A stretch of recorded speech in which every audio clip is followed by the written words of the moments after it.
And welcome to this edition of Critical Mass Radio Show. I am your host, Richard Franzi. Let's see. As a recognized and respected business, cash management, and credit advisor, Greg Janes is helping companies better understand how to free up additional cash while leveraging credit for growth. And his passion is to put people together to make ideas come to life. If you'd like to learn more about this radio show or the CEO peer groups that I lead, visit my company's website, criticalmass4business.com. Or if you know someone who might make a great guest, like I'm sure Greg will be, then simply call or text me at 949-887-4104. We're available as a live stream on Facebook on octalkradio.net's fan page if you want to watch us in addition to listening to us. Greg, welcome to the program. Thanks for having me, Rick. Appreciate it. Yeah, I've looked forward to having you on the show for some time. I've known you for a number of years, and I'm kind of surprised this is the first time we've had you on the program, but you're here now, right? Yeah, right. All right, so you are Vice President Relationship Manager for Bank of the West in the commercial banking. Can you tell me a little bit, or maybe share with our audience, an interesting story from your past experience? In the banking world? Okay. Sure. So I've had a lot of work starting in finance in the late 90s. And I started off with the financing group of another bank, and then I transitioned over to a very much a larger entity. But probably an interesting story. I've got a lot of them, but probably the transition story is the best. So the reason why I left the large bank, I thought at one time I'd like to help somebody start a small bank. Okay. So I said, I'm not sure if I'm going to get that opportunity here at this large bank, so I think I'm going to go out, find a small bank to work for, which I did. Get experience. Learn the ropes, get the experience, right? Right. And then at some point, someone will see my grand success, tap me on the shoulder, say, hey, why don't you come over here? We're going to start a little bank, and then down the road maybe sell it or keep running it or do something like that, or at least help someone do that. Okay. Make all of our dreams come true. And what I realized was it is hard to run a bank, number one, and it's hard to start a bank, number two. So I did that for a while and realized that I really want to go back to the space that I'm comfortable in, and that's the larger bank sector. Okay. And Bank of the West fits that category? Bank of the West absolutely fits that category. Okay, and it's Bank of the West commercial banking. What does that mean? So commercial banking is a little bit different than maybe small business or branch banking. Commercial banking helps customers that are a little bit larger in size. For me, technically, that starts at around $20, $25 million in yearly revenue. Okay. More complex. Our group does get into more structured financing, publicly traded entities, participations with other banks, syndication deals, what I mean by that. Really more, a lot more services and a lot more products aside from just cash management. That also goes down to credit.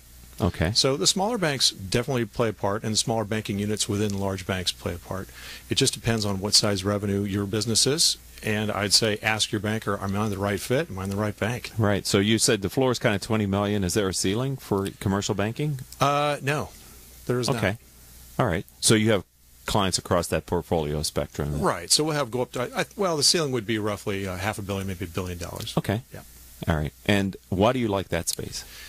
Well, I come from a long line of entrepreneurs in my family, so I definitely like smaller to mid-market, or what we call lower middle market. That's what I called it, lower middle market. Yeah. So my strength is probably in the 10 to 75 space. Okay. That's where I'm most comfortable. That's where I've had my career. Okay. And that's where by far all my customers are and will be. So I said in the open how you like to bring people together, but what is it about banking that attracted you and holds its attraction for you? Well, it's complex. It's always a challenge.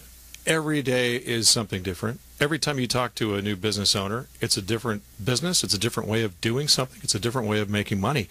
I'm always curious as to how folks got their business acumen or how they got started, what motivates them to get up every day and go make it happen, because it's hard running a business. It is, isn't it? It's hard being a banker. It's doubly hard running a business. You've got a lot of things to think about. Again, I come from a long line of entrepreneurs, and I saw that firsthand. And sometimes I take that personal experience to task with my customers. Say, you know what? Here's some things I saw go wrong. Try not to do these things. Okay, a little tough love, maybe. A little tough love. All right, we're talking with Greg Janes, and he is Vice President and Relationship Manager, Bank of the West Commercial Banking. Okay, let's move on. Why do clients? Every bank has probably a different positioning, and we've had a few bankers on the radio show over the years. Absolutely. But tell me why clients select your bank to do business with. Well, you hit it on the head. There are different banks for different companies. And I strongly advise all companies, whatever cycle they happen to be in, to look around and don't shut the door to a banker when they call you. Always take a call, take a discussion, take a meeting if you'd like. Different banks do different things well. The things that we do at Bank of the West, we are a strong regional bank. We're the second largest bank headquartered in California. Okay. We're probably the 26th or 28th largest bank in the United States, but we're backed by the 6th largest bank in the world called BNP Paribas, Paris, France. So it gives us a lot of local services, gives us a lot of local acumen because we've been in this market a long time. Right. And it gives us the heft of a very large global bank with a global reach. So if people say, I'm having trouble exporting product or maybe importing product, that's something we can do. If they say they have offices overseas and they have to open up bank accounts with different banks, we can help out with that.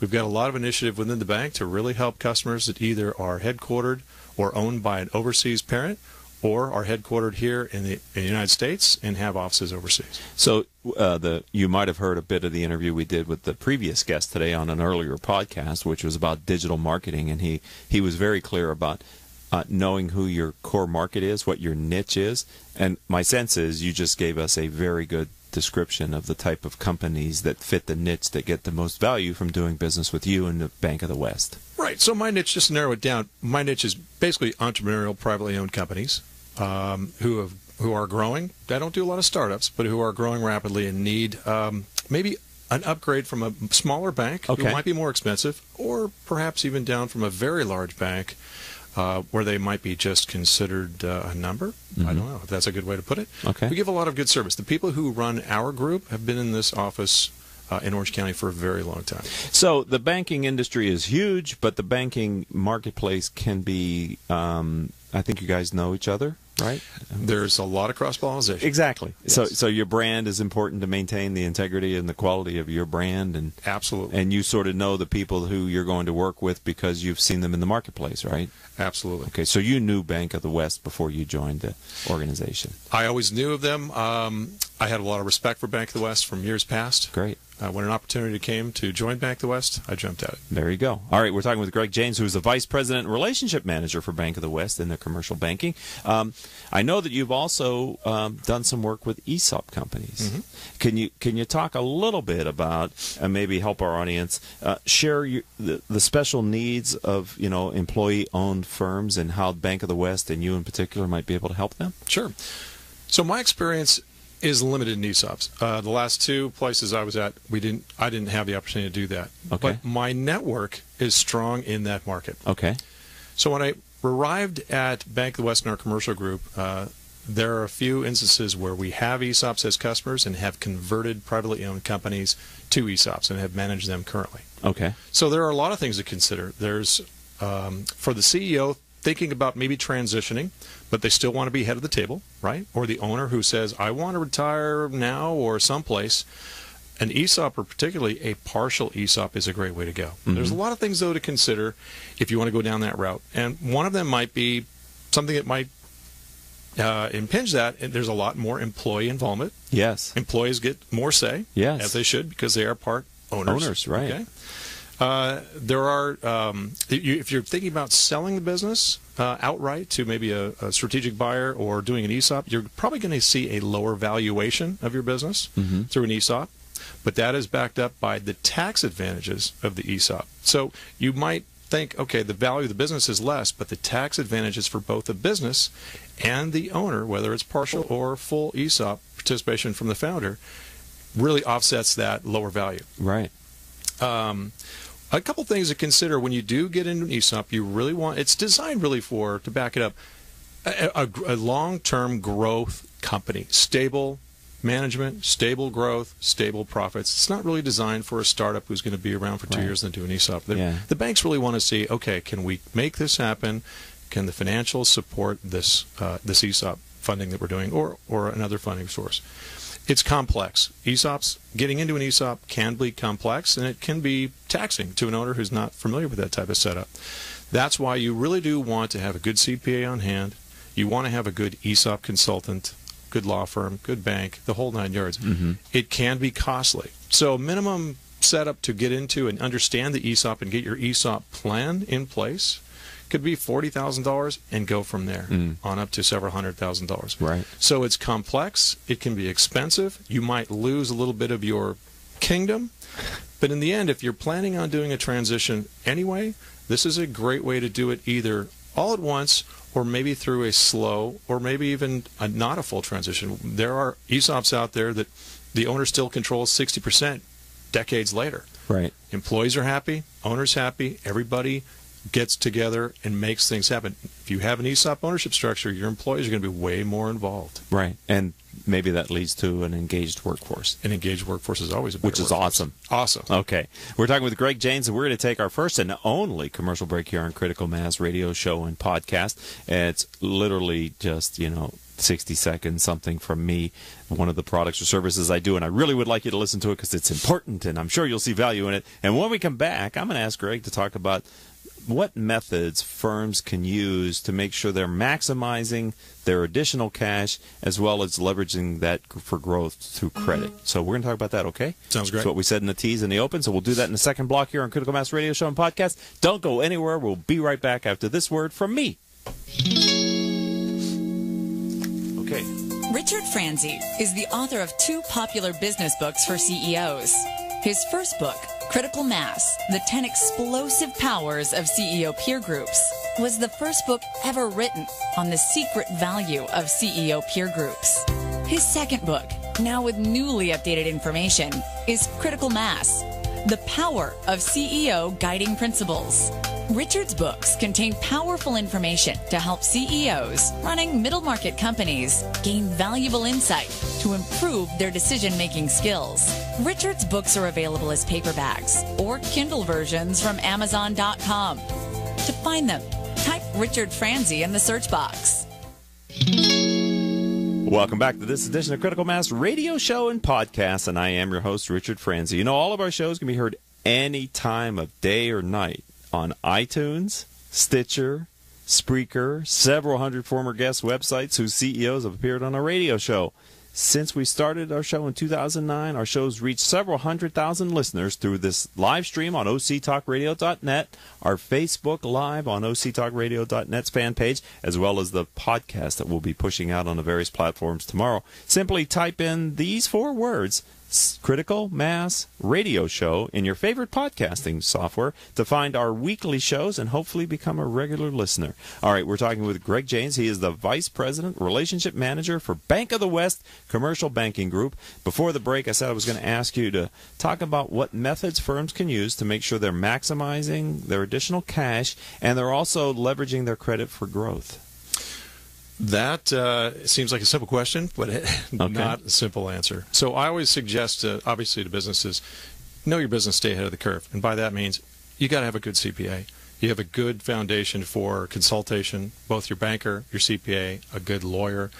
All those will help you. But as far as the business goes, cash and leverage, when you work with a bank, they're going to look at your ratios. They're going to look at your leverage versus cash flow versus your debt ratio, how that looks out. They're going to have minimums that you're going to have to hit. Really pay attention to that, because there's a lot of times when we engage with a prospect or a customer and we say, okay, this is what we can do if we see these types of numbers going forward. And that could be a quarterly, maybe every 6 months, or maybe even every year. If you don't have a good CPA or you don't have a good staff on hand with a good knowledge and grasp of finance, it can make it really difficult. What I mean by that is, say your quarterly financials come up due, and that happens to us all the time. We call them, we say, oh, don't forget, quarterly financials coming up. They say, oh, yes, and within 2 weeks go by, we say, don't forget, your quarterly financials are due. And they say, we're still trying to get them from our CPA, or we haven't got them yet, or we're trying to digest them, or something like that. Nothing makes a banker more nervous than not getting updated financials, because we really want to take the pulse of the company on a regular basis. We're in a partnership with you. We're lending you money. We're lending you capital to grow, to buy more goods, to buy more space, maybe to buy a building. We want to know that what you're doing is what we agreed to and that what you said you were going to do in the beginning. Pay attention to your ratios. Understand your ratios. Understand your cash flow coverage. When you say pay attention to your ratios, can you simply let a business executive know which ratios you're talking about? Well, we always want to look at quick ratios. We always want to look at your current assets over your current liabilities, those types of things. We also want to look at your cash flow and your debt coverage. Now, banks typically are going to look at for every dollar in debt, you need to have a $1.25 in cash flow to cover. Right? Okay. So those are very important. And if you're intimidated by those numbers because you're the entrepreneur who's out there making and selling, I get that. Just sit down with your banker and have them explain what it is you're going to need. And this is probably more apt for smaller businesses because typically a larger business is going to have a full accounting staff, finance staff, CFO, controller, treasurer, those types of things. Right. But never, ever, ever be afraid to ask your banker, what's it going to take to get more line of credit if I need it? What's it going to take to get a better rate? What's it going to take to help my business grow? You service growing companies exactly who need cash to grow. Right. So any good banker is going to want to find growing companies. We don't want stagnant companies because that's just no fun. We want to see our companies, our customers expanding, growing, doing more things with us, quite frankly, right? Putting more money in the bank, using our services, growing their line, growing their term debt if they're buying buildings or equipment or whatnot. As long as it all makes sense, we want those companies to grow, hopefully as rapidly as possible. Right. And is it your experience that in the peer groups that I lead, I really try to help my clients understand bankers, their CPA, maybe a transactional attorney if they do things that require that, and me as their CEO peer group leader are kind of the trusted advisors that they really need to bring into the business. Yep. But at least from a banking and CPA and Rick Franzi trusted advisor perspective, it's good to get those people talking together as well about your needs for cash and your credit requirements as you grow your business, right? Rather than dealing with them serially, I find bringing them in the room together on occasion, maybe not every meeting, but certainly frequently enough that they have a relationship with the other is valuable. Really valuable. It's often that you don't get that participation from the other partners within the business, the other extended partners, by I mean CPA, law firms. If there's a business owner that wants to really grow and have his partners understand the business, absolutely get your banker to talk to the CPA. That way they can trade financials back and forth with the blessing, of course, of the owner, make things happen. If the owner has a certain idea in mind, everyone should know about that and be on the same page. The CPA might be very conservative, the banker might not be, or vice versa. Everyone's got to know what part they can help play. And other things, cash and coverage and leverage, always keep a cushion, always keep some kind of cash.